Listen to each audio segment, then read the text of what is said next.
I quickly started to realize that's not how you're able to scale a business. And if you really want to buy back your time and actually have a life or freedom outside your business, you need to learn how to delegate.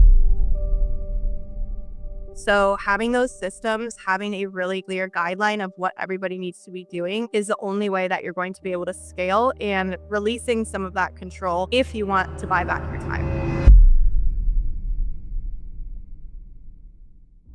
So I'm your host, Daniela. I'm Penji's influencer coordinator, and today I'm joined here with a very special guest, Ellie. Hi, Ellie. How are you doing? I'm doing really good. How are you? I'm doing great. So to start everything off, why don't you tell our viewers a little bit about who you are, what you do, a little bit about what platforms you're most popular in, and everything that we need to know about you. Definitely. Well, thank you so much for having me. I'm really, really happy to be here. My name is Ellie Hugdahl. I am a content creator. I'm also a business owner. I got started with my business about 2 years ago. And when I started that journey, I really wanted to start sharing it online so that other people could get kind of like the inside view of what it's like to be a business owner. So primarily I post on TikTok, and I post consistently on that platform to share about my business journey, about tips, the highs, but also the lows of being a business owner. So I share a lot on TikTok and I share a lot on Instagram as well. Interesting. And tell us a little bit more about what business you're currently managing, how it came up, something a little bit about that. Yeah, definitely. So I've always known that I wanted to be an entrepreneur. I feel like it was in my blood. When I was like 12 years old, I remember selling little dog treats to my neighbors. And ever since then, I knew that I wanted to be my own boss. I knew that I wanted to have that freedom and that flexibility. And when I was about 15, I got started working as a barista at a little coffee shop in Seattle. And I knew that that was what I wanted to do. And ever since then, like, that has been the dream, that has been my goal. And about a year and a half ago, I had the opportunity of purchasing my own coffee shop. So that was my first location in Everett, Washington. And then ever since then, I scaled it. So now I have 2 locations. I have a whole team of employees, and that business really runs by itself. I have all the systems and everything set up. And I've been able to focus on my coaching and my content creation now because that business kind of runs itself. That's really cool. Wow. And you seem really young. Like, I don't know. Can I ask how old you are? Yeah, I am 26. You're 26. Wow. So you're Yep. from 1998, right? Yep, 1998. And I started that. My coffee company is called Unity Coffee. And I started that about a year and a half ago now. That's insane because at 26, you already have 2 coffee shops and you're already working on a coaching business. And I think most 26-year-olds are still trying to figure out how to get out of their parents' house, Yeah, it's definitely been a whirlwind. And I still feel like every day I don't know what I'm doing, but I'm just learning as I go. And that's, I think, the thing about being a CEO or an entrepreneur is you just have to figure it out as you go. So you said that your coffee shops currently run themselves and you can focus a little bit more on coaching. How are you able to sort of streamline that in order for it to just be a business of its own and for you to focus on other projects? That's a great question. And I think when I started the business about a year and a half ago, I wanted to control everything because that was my dream. That was my baby. I wanted to be in the shop like 12 hours a day, making sure everything was going smoothly. And I quickly started to realize that's not how you're able to scale a business. And if you really want to buy back your time and actually have a life or freedom outside your business, you need to learn how to delegate and you need to put people in the right positions. So having those systems, having a really clear guideline of what everybody needs to be doing is the only way that you're going to be able to scale, and releasing some of that control if you want to buy back your time.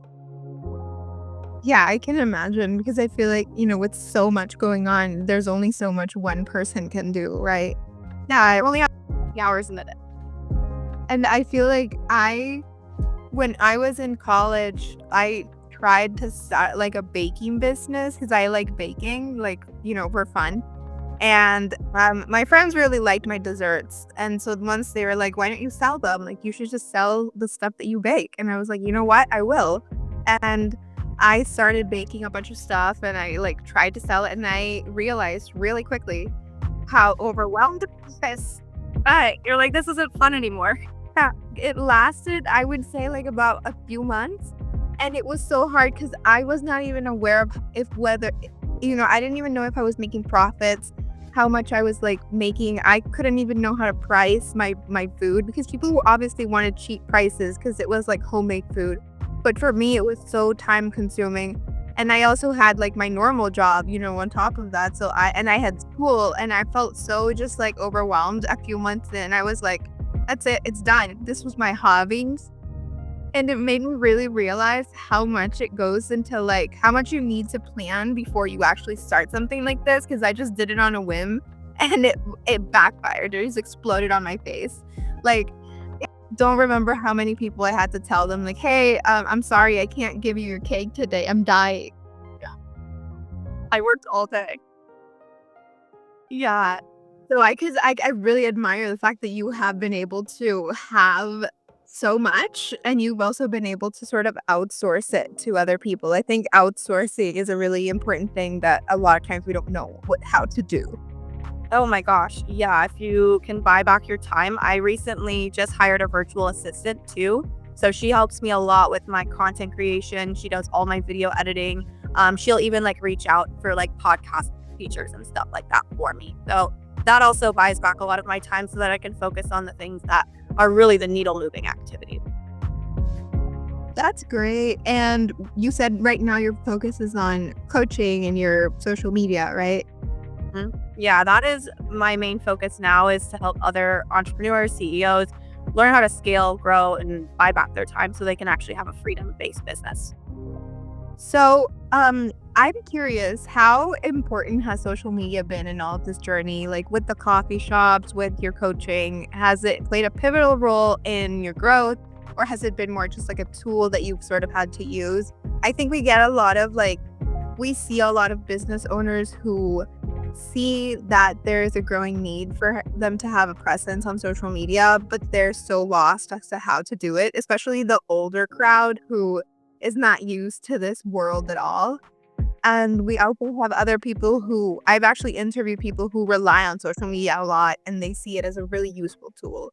So I'm curious to see which side of the spectrum you've been on. Yeah, I mean, it's huge for both my coffee company and also as a content creator as well. And in the beginning, it was really just for fun. I didn't really think anything of it, especially when I was posting on my personal. Like, that was really for me to just give back to other people and to help them. Because I remember when I was starting as a business owner, I had no idea what I was doing. I had nobody guiding me. And so I just want to be that person for the younger version of myself and really help and guide them. So personal, that was really just for fun. And then it turned into something else and started growing. And then for my coffee shop, I knew that if we wanted to stand out from our competitors in such a saturated market, because Seattle, there's literally coffee on every single corner. If you want to stand out at all, you need to be different. And so we have focused on our social presence since day one. So being really, really consistent on TikTok, showing our face, showing a personality, and really sharing like those values and those brand like awareness behind us, not just here's a cup of coffee. So there's really a lot more to it behind that. Yeah, I mean, a cup of coffee you can get from like a 7-Eleven and it would be the same thing. Yeah, so why is somebody going to spend $8 on your cup of coffee? What's different about it? And also, I think with something like that, you're also going up against very established competitors like Starbucks and, these really big companies where people are always going to get like their vanilla latte and they already have like orders and stuff, which can be absolutely jarring, I think. Yeah, definitely. And so that even gives you more reason to show your face, show your personality, show that you're a real person and that you're supporting a dream, supporting a small business and not just one of those big corporations. So you're doing a lot, right? Like you have your coffee shops, and you also have your coaching business, and you're also active on social media. Out of all these things that you're doing, which one would you say is the part of your job that I would say like that you enjoy the most? I mean, I enjoy every part of my day. And I think I've delegated the parts that I'm either A, not good at, or B, I don't enjoy. And so now my day is really set up that I get to do everything that I really, really enjoy. And some of that is content creation for my coffee company. Some of that is like back end coaching for other CEOs. It's so versatile. And I call myself a multi passionate entrepreneur because I just have so many things going on and I love every single one of them. That's amazing. Yeah, no. How do you manage to have time for it all in a day? Because I have one job and I'm always trying to just squeeze in as much as possible in like a working day. Definitely. It's very organized. So, I mean, I do utilize tools like Google Calendar and time blocking and stuff like that. And I think it's important to note that I didn't start with all these things. I started with one shop, one employee, and then it slowly scaled. And once one thing was really systemized, I moved on to the next. So, I didn't like throw everything in at once before this thing was really solid. Yeah, that makes sense. How about like financially? I think for our listeners, and I think for anybody who wants to start a business, one of the biggest questions that they have and fears is how to keep the finances in check, right? Because it's really easy to sort of start drowning in money especially when once you take on the responsibility of hiring employees, and then you're responsible for this person's salary, and how were you able to navigate all of that? That's such a good point. I remember when I first bought my shops, having people on W-2s and having to make payroll every 2 weeks was the most stressful thing I've ever felt in my whole life. Because even if your sales aren't there, you still have to hit payroll. And that's just like a whole different level of stress that I've never felt in any other business. And I think really all you can do is like control what you can control, make sure that you're showing up 100%, and then delegate the things that you don't feel comfortable with, like we were talking about. So I delegate my accounting. I use QuickBooks to sort all of my bookkeeping. And I've always been really, really up to date with that for both like my brand deals and the money that's coming in through social media, and also for my coffee shop. So everything is really organized. And it is going to be stressful. Payroll is going to be stressful. You're going to have low days, you're going to have high days, and just pushing through that and not allowing it to affect your mood is definitely a struggle that I still face every single day. Yeah, because I think, when it comes to like actual finances, it can be really scary. And we've heard so many like horror stories of people trying to start businesses and then they end up like drowning in debt. And so, you just, I think for a lot of people, it can be just like very terrifying. And that's why they're not willing to take those kind of steps, especially when you're getting older and you have children and, stuff like that, where it's like, I can't afford to not have a job. Absolutely. Yeah. And so making those baby steps, and I always caution people to like, you don't have to quit your job right away in order to start a business. Like you can start it as a little side hustle and keep your W-2 income and slowly build that on the outside. You don't need to like go full force right away.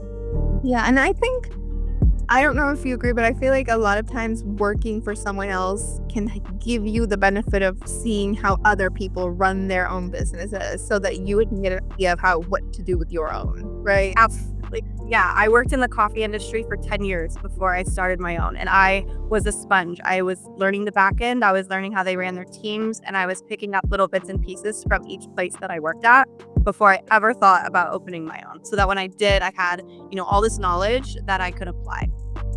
Yeah, I mean, I think that that's really important. I think a lot of people sort of just want to jump into like the execution part, and preparation is really not taken into account.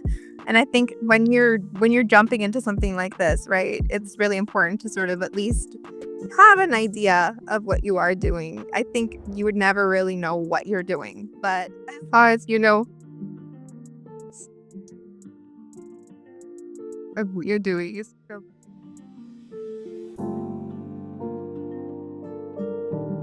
yeah. So I wanted to ask, you've obviously had to adapt to a lot of changes in marketing and businesses. You said that you were aware that Seattle has a lot of coffee shops and you needed to find a way to stand out, and that was through social media. Social media is very unstable. There's always like different laws coming in. There's controversies, there's trends, there's music, there's audios, there's all of these things that, it's like new platforms. And then all of a sudden the old platforms that you were used to don't operate the same way that they did before. How are you able to keep up with all of that and, sort of try to organize all of that in your head? I think for a lot of our followers, that can be very overwhelming as well. Definitely. I remember when I was first starting on social media, I really treated it like a job. And so I have certain days that I really focus on like researching trends, what's working, what's not working, and then adapt those, write them down. I have a Google spreadsheet of everything that is like trending or working right now on my pages, and then really adapting those analytics and applying them for the future. Everything's going to be ever changing, and you're probably not going to know what's going on every single platform. There's a lot of good tools like Social Media Examiner, and then HubSpot is another really good one that I use. So those really help you keep up to date with like the trends, just staying informed. And then also focusing on your analytics is really important, but you're not going to be able to follow your data unless you start posting and figure out what's working. What's working for me might not work for you. So you just have to post to really figure out what's going to work. You have to fail, right? Like have those like 0 view videos to see. Yeah, you have to flop before you're going to know it's going to take off. Yeah, that makes sense.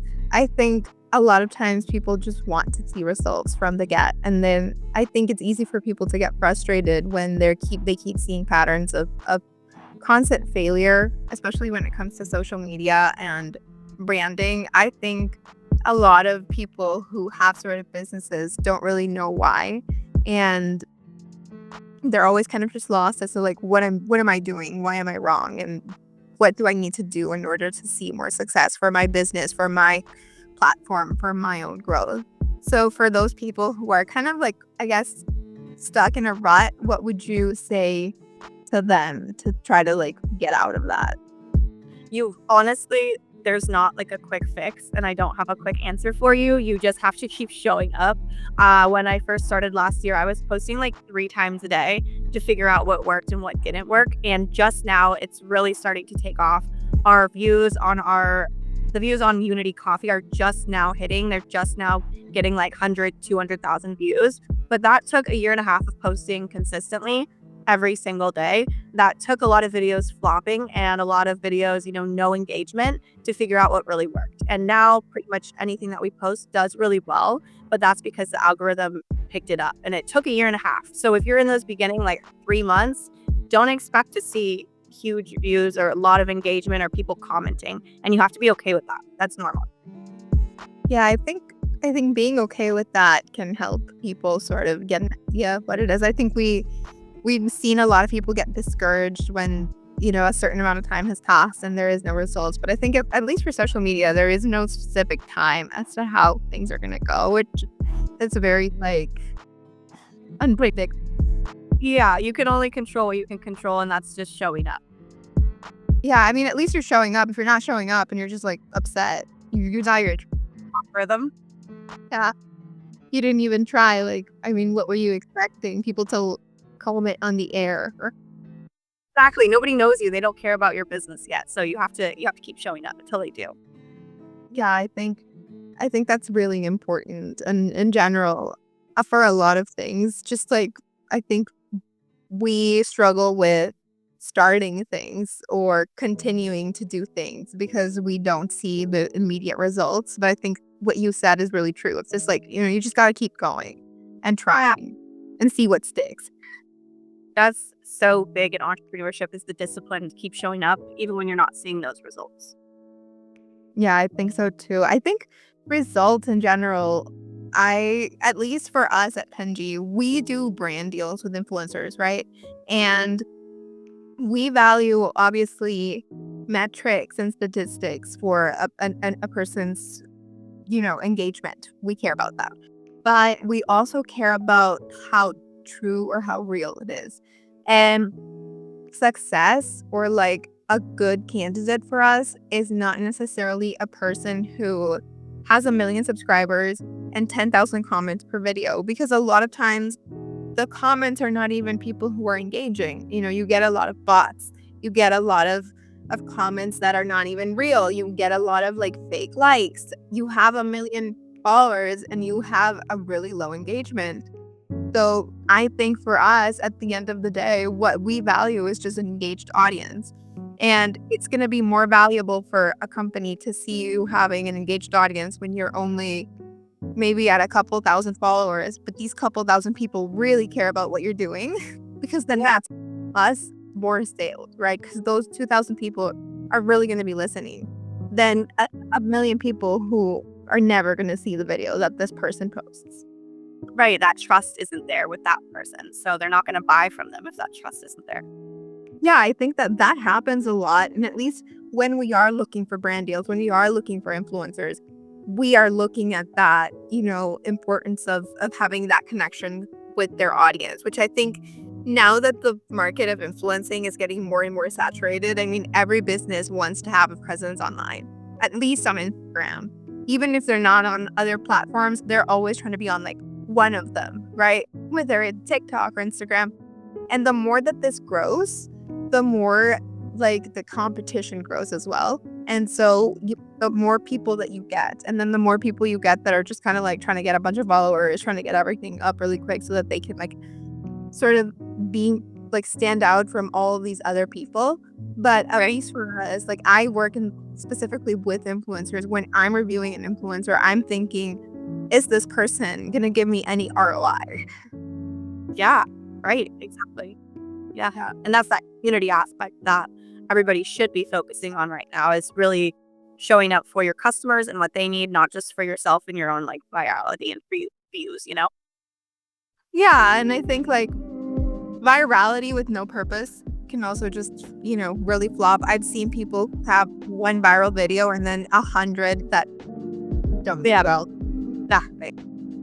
Yeah, no, views are really just a metric, and I think focusing on your community is so much bigger, and that will help grow your brand so much further than a million views. Yeah, I think like I said, success doesn't necessarily mean a million views per video, right? It doesn't mean that you have to be famous in order for you to be successful. I think there's a lot of ways. And I think, at least for us as a brand, that's not what we're looking for specifically. Obviously, a very popular person is going to help us. But Yeah.